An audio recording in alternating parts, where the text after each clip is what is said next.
We need a deeper understanding of psychology, a more insightful grasp of human nature, because the only real threat to our existence is humanity itself. Have you ever considered that you might not be who you think you are? That your thoughts, decisions, and desires might not originate from you? What if a hidden force, silent, deep, and shadowy, has been steering your life from the very beginning, unbeknownst to you? This isn't a conspiracy theory, it's psychology. And if there's one name essential to understanding the inner workings of your mind, it's Carl Gustav Jung. Are you tired of repeating the same mistakes, sabotaging relationships, and perpetually feeling held back, even when circumstances seem favorable? Perhaps it's your shadow, your archetypes, or the collective unconscious demanding recognition. What are these concepts, and why should they matter to you? Because ignoring these facets of your psyche is like walking through a minefield blindfolded. You're destined for pain, repetition, and suffering. Worse yet, you'll attribute it to bad luck or fate. Carl Jung wasn't just a psychologist. He was a cartographer of the human soul. He charted the deepest recesses of the mind, venturing where others feared to tread. And his discoveries can fundamentally alter your understanding of yourself. This isn't a biography or a summary. It's a mirror. It will reflect the aspects of yourself you've long avoided. Be warned, once you grasp Jung's ideas, there's no turning back. You'll start noticing the previously unseen, recognizing the monsters within, and perhaps, for the first time, understanding that your greatest adversary isn't out there, but within you. But there's hope. This adversary can become your greatest ally, if you have the courage. So, take a deep breath, clear your mind, and prepare yourself. This is, without exaggeration, the only explanation of Jung you'll ever truly need. And after this, your perception of yourself will never be the same. Jung wasn't content with merely treating symptoms or adapting individuals to a dysfunctional society. He sought to delve deeper, to understand the very essence of the human soul. He peered into the abyss of the psyche and dared to explore its depths. His discoveries revolutionized the field of psychology. Born in Switzerland in 1875, Jung's upbringing was steeped in religious symbolism, rituals, and an atmosphere of quiet contemplation and mystery. From an early age, he intuited a deeper dimension to human experience, something beyond language and logic.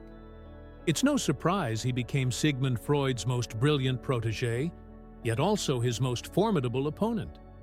Freud believed the human mind revolved around repressed sexual desires.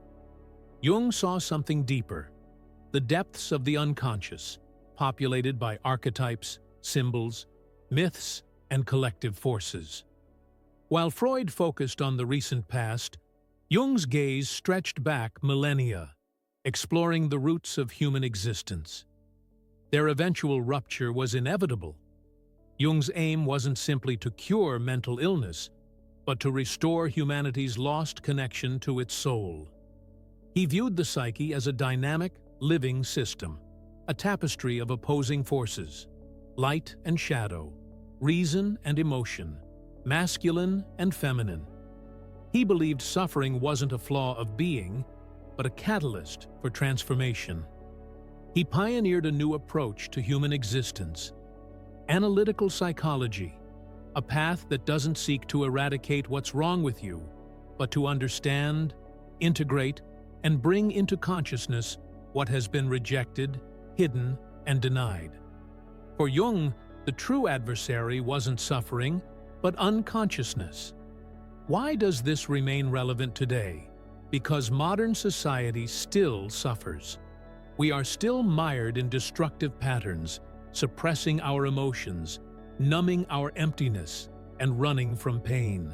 Jung not only predicted this, but offered a solution, a map of our inner landscape. a chance to understand our disharmony and find a path to reintegration. He doesn't offer easy answers or empty promises. He offers something far more valuable: the truth about yourself. One of Jung's most unsettling revelations is the existence of a shared layer of the human mind, the collective unconscious, a vast ocean of symbols, images, and forces that shape our lives, often without our awareness. Next, we'll delve into this mysterious realm, the collective unconscious, and you'll discover you're not alone in your own mind. Most people assume their thoughts, feelings, and fears are unique, products of personal experience, childhood, culture, and individual memories.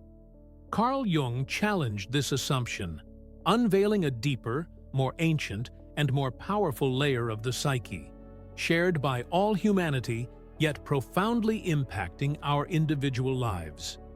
He called it the collective unconscious. Imagine your mind as an island. Your life experiences, memories, traumas, personal narratives form the visible landscape. But beneath this island lies a vast, unseen ocean, shared by all of humanity. This ocean teems with symbols, images, and patterns accumulated over millennia. These are ancient myths, primal archetypes, forces that predate your existence but live within you, shaping your thoughts, your attachments, and your suffering. The collective unconscious isn't just a poetic metaphor, it's a psychological reality, manifesting in dreams, fantasies, religions, and stories that resonate across cultures and throughout centuries. It explains why diverse civilizations, separated by time and geography, created strikingly similar myths, populated by heroes, sages, monsters, journeys of transformation, and themes of redemption. These narratives aren't merely cultural artifacts, they are reflections of the very structure of the human soul. Jung believed that archetypal patterns underlie all human behavior. When you experience the fear of abandonment, you're touching a primal archetype. When you feel the pull towards belonging, towards meaning, towards self-transcendence, you are guided by forces that have shaped humanity since its inception. To ignore the collective unconscious is to ignore gravity. You can deny its existence, but it will continue to exert its influence, manifesting in your relationships, choices, and recurring patterns, until you acknowledge that you are wrestling not just with your personal ghosts, but with the ghosts of all humanity. But what exactly inhabits this collective unconscious? What are these unseen forces that shape our behavior without our awareness? Jung called them archetypes, universal forms residing within each of us, acting as blueprints for behavior, emotions, and thought. And among these archetypes, one stands out as the most neglected, the most feared, and the most powerful. It resides within you, and as long as you refuse to acknowledge it, it will continue to exert its influence on your life. Next, we'll explore the shadow, the dark side of your personality that you strive to conceal, yet which constantly watches you. If this resonates with you, subscribe. Thank you for your support. Have you ever acted in a way you later regretted, unable to explain your behavior? Exploded in anger, then thought, "What came over me?" Felt a pang of envy, jealousy, or pride, but chose to dismiss those emotions or rationalize them away rather than confront them head-on? Then you've encountered your shadow, but lacked the courage to truly see it. Carl Jung believed everyone has a dark side, a rejected, repressed, and denied aspect of the self, comprised of everything we refuse to acknowledge: our most shameful impulses, unacceptable desires, weaknesses, arrogance, cruelty, neediness, vanity, and rage. It's all in there, and the more you try to suppress it, the stronger it becomes. The shadow is everything you've hidden to gain acceptance. everything you've silenced to fit in. It's the pruned child, the muted adolescent, the adult who learned to smile while crumbling inside. And here's the brutal truth. Whatever you avoid confronting in your shadow gains control of your life from the depths of your unconscious. The shadow doesn't disappear. It merely disguises itself. It manifests in your judgments of others, in inexplicable anger, in crippling shame, in the inner critic that whispers of inadequacy, in the self-sabotage that hinders your progress, always at the most crucial moments. And the more you believe you're a good person, the more dangerous your shadow becomes. Because you don't recognize the anger, selfishness, and envy as aspects of yourself, you project them onto others, seeing evil in the external world, remaining blind to it within yourself. Jung said, "Until you make the unconscious conscious, it will direct your life, and you will call it fate." In other words, as long as you deny the shadow's existence, you remain under its control, repeating the same patterns, choosing partners who hurt you, sabotaging your opportunities, and running from love, success, and freedom because, deep down, you believe you're unworthy. But there's a way forward. There's a way to confront this darkness, not to destroy it, but to integrate it. Because the shadow isn't only destructive, it also holds immense power. It contains a raw energy that, when harnessed, can utterly transform you. But this requires venturing into dangerous territory, confronting the rejected, forgotten, and silenced aspects of yourself. This confrontation marks the beginning of genuine self-knowledge. Jung called this process individuation, a difficult and arduous path, but essential for those seeking true liberation. In the next section, we'll explore how individuation unfolds and why it's the only true path to wholeness. Because as long as you remain fragmented, you remain in conflict. Most people spend their lives seeking external validation, pleasing their parents, conforming to societal expectations, and adhering to culturally imposed standards. They mold themselves, distort themselves, and numb themselves, all to avoid confronting their authentic selves. But beneath the surface lies a persistent emptiness, a gnawing discomfort, a sense that something vital is missing. Carl Jung understood this emptiness. He called it a lack of individuation. Individuation isn't a self-improvement fad. It's not about achieving a better version of yourself or attracting abundance. It's the raw, visceral, and profound process of becoming whole. It's confronting your shadow, integrating your inner opposites, and reconnecting with your soul. It's shedding the mask, the persona, and uncovering the true self that lies beneath. It's a process of death and rebirth, letting go of the fictional self to embrace the authentic.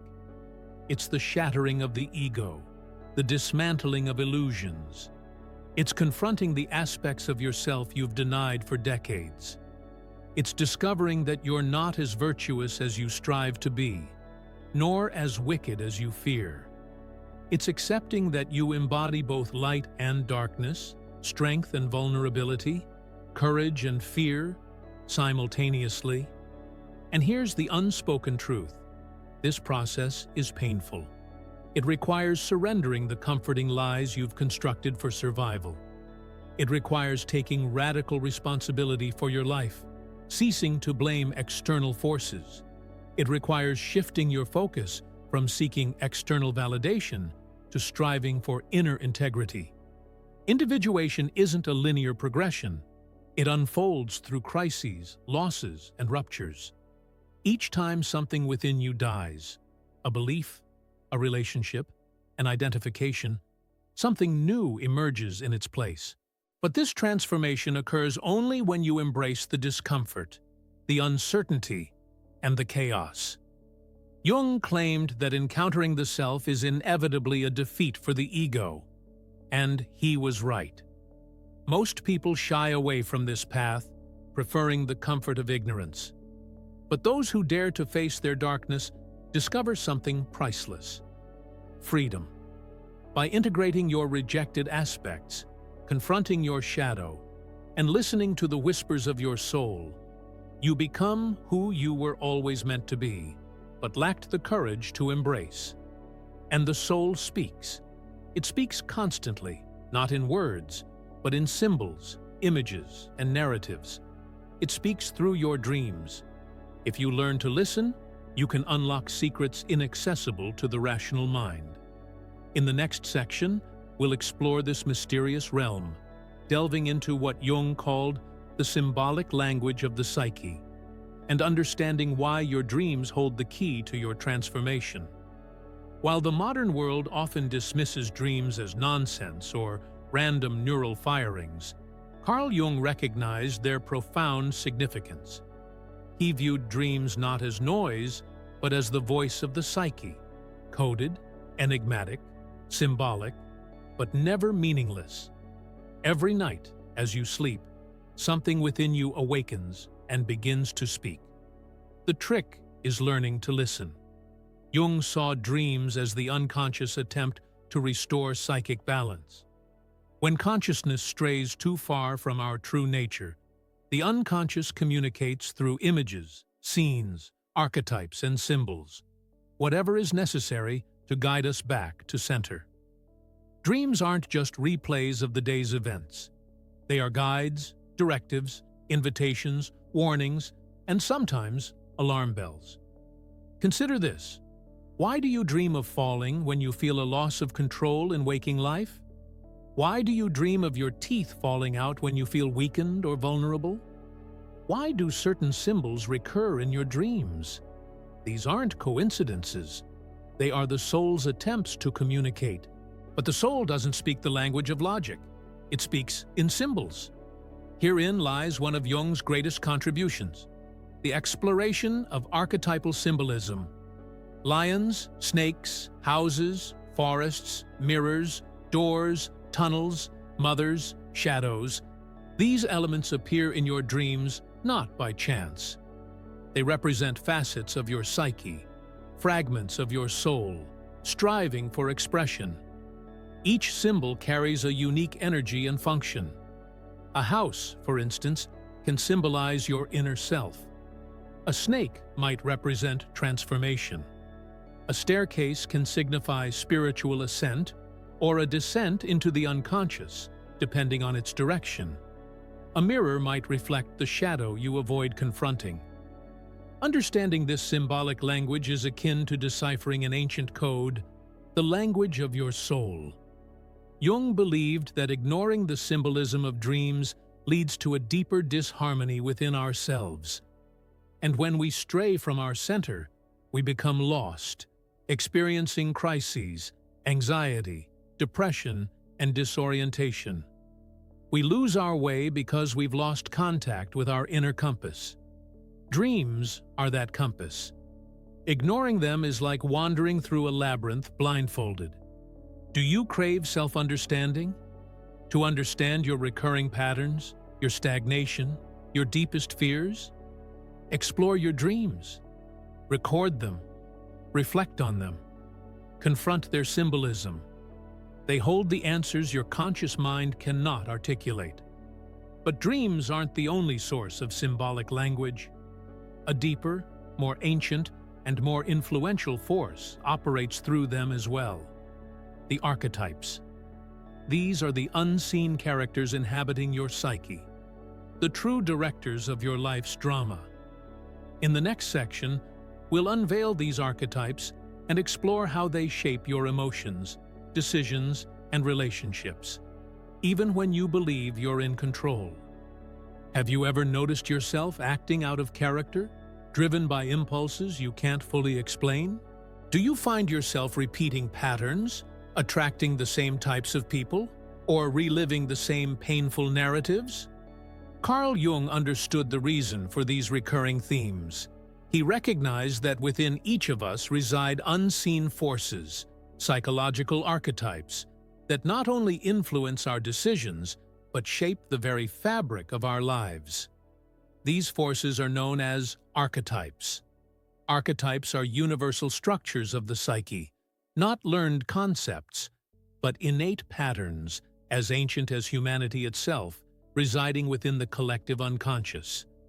They act as internal blueprints, shaping our behavior, emotions, and personal narratives.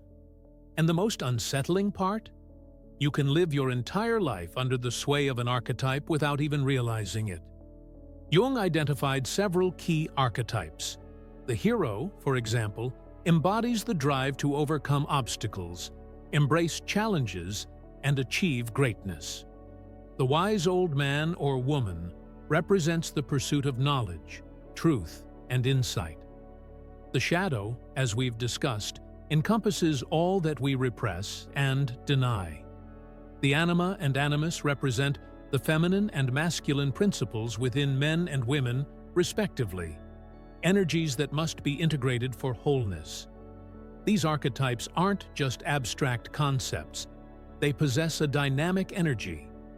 When an archetype dominates the psyche, it essentially possesses you, seizing the reins of consciousness and directing your life without your consent. This explains why you might sometimes act out of character, why certain relationships draw you into predictable, almost scripted interactions. You're operating under the influence of an activated archetype. People who constantly rescue others, often to their own detriment, might be under the sway of the hero archetype. Those who perpetually seek approval, fearing rejection, might be trapped by the wounded child archetype. Someone drawn to chaos and destruction is likely living under the reign of an unintegrated shadow. The key takeaway: these archetypes aren't inherently negative. Unconscious, they enslave you. Recognized and integrated, they empower you. They are keys, portals to deeper self-understanding. When you begin to recognize the inner voices, the symbolic patterns, and the mythic forces operating within your relationships, reactions, and desires, you reclaim control of your narrative. You cease to be a character in someone else's story and become the author of your own. This is where Jung's insights become even more crucial, because today, more than ever, we are bombarded with stimuli, distractions, and pressures that tear us away from our true essence. We live in a world that relentlessly pushes us outward, severing our connection to the inner world. What are the consequences?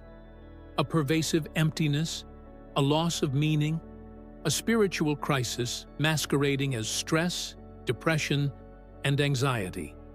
In the next section, we'll explore why Jung's ideas are more relevant now than ever before, and how they offer a path through the psychological chaos of modern life.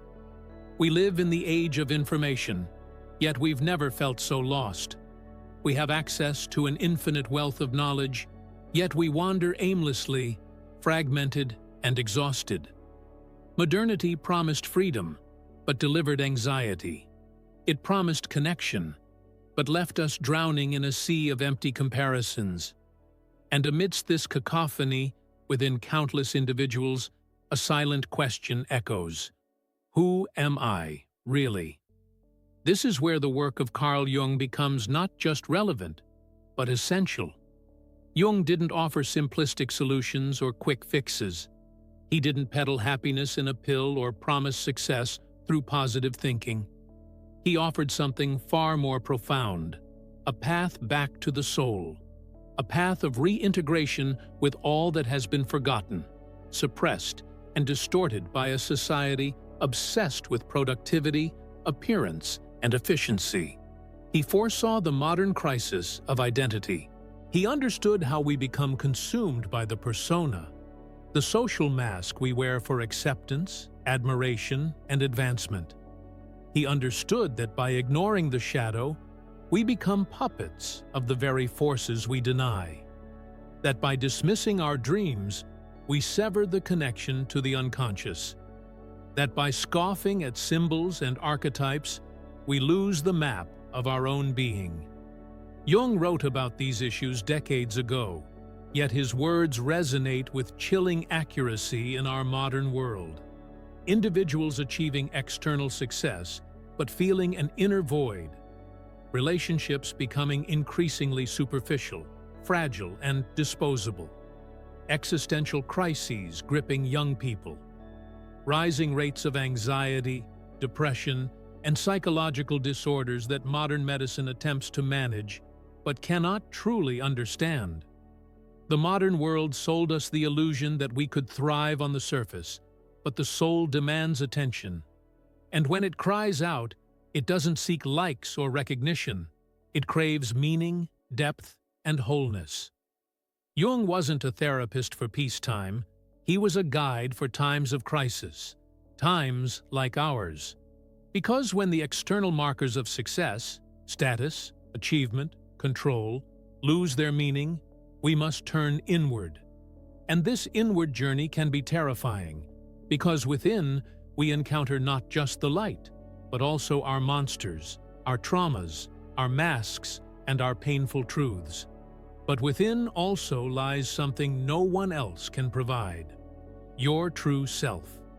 You won't find healing in platitudes or detours, but if you have the courage to face yourself, to shed your illusions, and to embark on the journey of inner transformation that Jung described, there is hope. This video serves as a reminder. There is a path, your pain has meaning, you are not broken, but fragmented, and you possess the capacity for wholeness. But what does this mean in practice? How do you begin this journey back to yourself? How do you move from theory to genuine transformation? In the final section, we will conclude this exploration with a raw and essential truth, revealing why this video might be the catalyst your soul has been waiting for. You've spent a lifetime seeking approval, protection, and belonging. You projected strength while feeling broken inside. You smiled, silently screaming for help. And somewhere along the way, you lost yourself. You forgot your essence, your inherent mystery, your creative spark, your soul. But now, something within you is stirring. And your presence here isn't an accident. Jung believed that nothing happens by chance, that even seemingly random encounters are manifestations of the unconscious trying to reach you. Perhaps this video is precisely that. A call to awaken. A call to stop running. A call to stop deceiving yourself. A call to abandon the superficial and dive into the depths of your psyche. Jung's teachings are challenging because they demand courage, pain, and responsibility. But they are also liberating, because the moment you realize you are not broken, but simply unconscious, you reclaim your power, the power to transform, to integrate, and to heal. You don't need to grasp everything at once. You don't need to decipher every dream symbol or identify every archetype. But you must take the first step, the step of honesty, the step where you say, enough. Enough living on autopilot. Enough denying your pain. Enough being a prisoner of a superficial version of yourself. From this moment forward, everything changes, because now you are aware. And what has been seen can no longer remain hidden. I invite you, if this video resonated with you, share in the comments which idea impacted you most profoundly, which truth struck a chord, which aspect of your shadow you know you must confront, but still avoid. By simply articulating these things, you shine a light on the unconscious, initiating the process of liberation. And if you found this video impactful, the next one is equally important, perhaps even more so. The inner journey doesn't end here, and the awakened soul craves deeper exploration. So proceed to the next video, continue this dive, because you are only at the beginning of what could be the most profound transformation of your life. See you there.